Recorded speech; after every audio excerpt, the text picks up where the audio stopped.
Alles klar, Leute, der Spaß ist vorbei, jetzt wird's ernst. Wir wollen uns mit den Lakers und den Bucks beschäftigen. Beide Mannschaften haben gestern gespielt, beide Spiele hatten eine nicht zu widerlegende Signifikanz. King James gewährte dem jungen Prinzen Zion Williamson eine Audienz und das vom Hof verbannte Fußvolk, aka Lonzo Ball, Brandon Ingram und Josh Hart durften ebenfalls über Nacht residieren. Oh, und Josh Hart wurde von LeBron mies in die Phrase gestopft.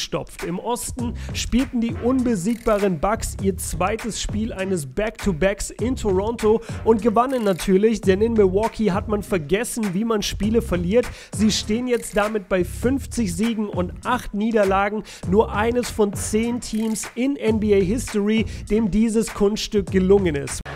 Davis, step back three, doesn't go.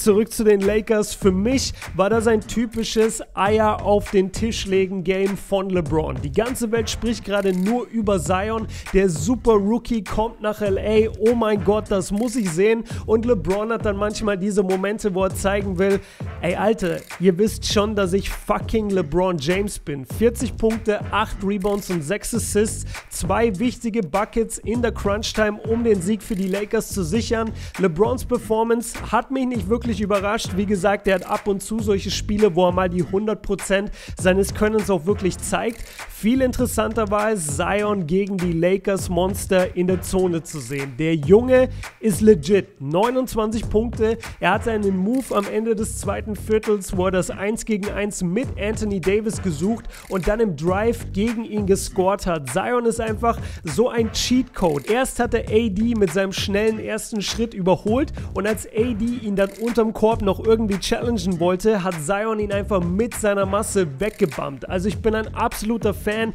Diese Kombi aus Speed, Masse und Sprungkraft habe ich noch nie gesehen. Zion ist alles, was ich mir gewünscht habe und noch mehr. In seinen ersten 13 NBA-Spielen average der Junge 23 Punkte und 7 Rebounds. Seine Wurfquote beträgt 57%. Er hatte einen Rebound gegen Dwight Howard, wo der Ball eigentlich schon in Dwights Hand war, aber plötzlich steigt Zion immer höher und höher, bis er den Ball aus der Luft snatcht und man hat richtig in Dwights Gesicht gesehen, wie er sich dachte, hä, wo kam der Jockel denn her?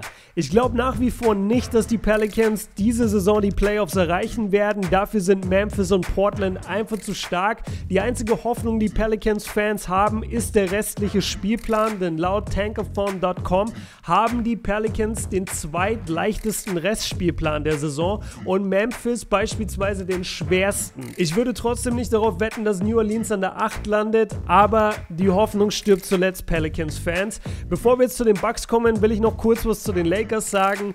Der NBA-Champion 2020 kommt aus Los Angeles und er heißt nicht Clippers. Darauf lege ich mich jetzt fest, die Lakers werden diese Saison die Finals gewinnen. Sie können sowohl super groß als auch klein spielen. Ihre Defense wird nur von den Bucks übertroffen. Der beste Spieler der Welt und dreimalige Champion führt das Team an.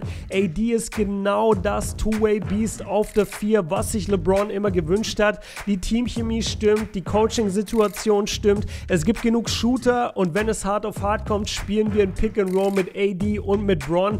Kannst du nicht verteidigen. Game over. Kein Team kann gleichzeitig diese Offense mit dieser Defense matchen. Die Clippers spielen mir viel zu durchwachsen. Ich glaube zwar, dass Kawhi einen Playoff-Schalter hat, aber die Clippers als Team haben diesen Schalter nicht. Die Nuggets sind ebenfalls kein Gegner. Ihr zweitbester Spieler heißt Jamal Murray. Das reicht einfach noch nicht. Das gleiche gilt für Utah mit Donovan Mitchell. Die einzige Überraschung, die ich mir vorstellen könnte, sind die Rockets, weil ihr Stil so unorthodox ist, aber selbst bei denen glaube ich nicht, dass sie LA in 7 Spielen 4-mal schlagen können. Bleiben nur noch die Mannschaften aus dem Osten, also Milwaukee und Toronto. Boston steht kurz davor, auf die Liste der Top-Favoriten aufgenommen zu werden, aber ich will erst noch sehen, ob Tatum die Form seiner letzten Wochen wirklich halten kann. Philadelphia klammer ich mal aus, genauso wie die Clippers, Talent ohne Ende, eigentlich der Clear-Cut-Favorit in der Conference, aber wie man in meiner Heimat sagen würde, sie kriegen es einfach nicht echt geschissen. Dazu sind sie verletzungsanfälliger als Krillin in der Saiyajin-Saga. Bleiben noch die Bucks und die Raptors. Gestern Nacht trafen sie in Toronto aufeinander. Von der ersten Minute an fühlte man die Playoff-Intensität. Offensiv war es auf beiden Seiten ein Albtraum. Die Raptors haben 35% aus dem Feld geschossen, 35. Außerdem stellten sie einen neuen Franchise-Rekord für die meisten versuchten Dreier auf, nämlich 52. Der Grund für die vielen Dreier war die Bucks Defense. Brook Lopez channelte seinen inneren Dikembe Mutombo und blockte 5 Würfe. Giannis legte nochmal 3 obendrauf. Die Raptors wirkten in der zweiten Halbzeit fast schon ängstlich zum Korb zu gehen und das hat man vor allem bei Serge Ibaka gesehen, der 10 Dreier nahm, aber nur einen traf, oder auch bei Kyle Lowry mit 1 von 7. Die Bucks haben offensiv auch wenig hingekriegt, aber sie sind wenigstens immer wieder aggressiv zum Korb gezogen. Dadurch standen sie 15 Mal öfter an der Freiwurflinie als Toronto.